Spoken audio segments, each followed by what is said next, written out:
da uku.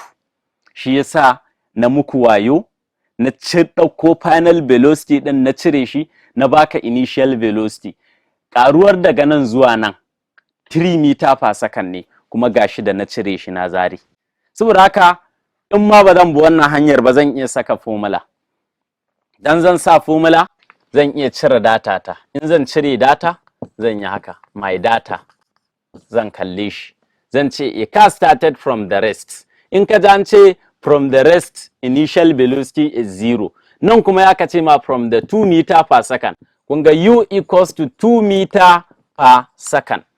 Sai aka ce with an acceleration of 0.6 meter per second.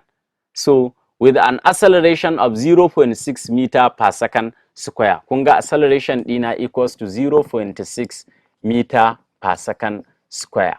In what? 5 second. In 5 second. Time dina da aka yi accelerating shine ainihin 5 second. Sai aka ce mini find the final velocity in 5 second. Idan final velocity nake nema, a nan na nemo change in velocity. Final velocity shine 3 meter per second. Saboda haka 0.6 times 5 idan ka iya integer ka buga zai baka ainihin 3 meter per second. So this 3 meter per second is change in velocity. Change in velocity. Velocity ne da ka nemo shi ainihin daga nan, daga lokacin da aka fara acceleration zuwa wannan.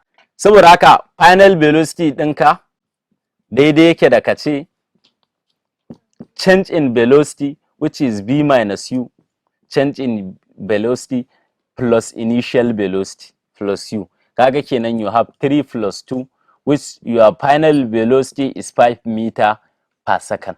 This is the final velocity. Kaga idan ka duba zaka gana ma wayo cewa wannan tambayar na ɗauko na baka initial na ce ka nemo final, kai kuma da ka tashi sai ka nemo change in velocity sai ka tara shi da initial velocity, gashi ya baka final velocity ɗinka. Saboda haka ne idan kana son ka nemo final velocity daidai yake da ka saka datar ka je ka cire ainihin informations ɗinka da ke cikin tambayar ka.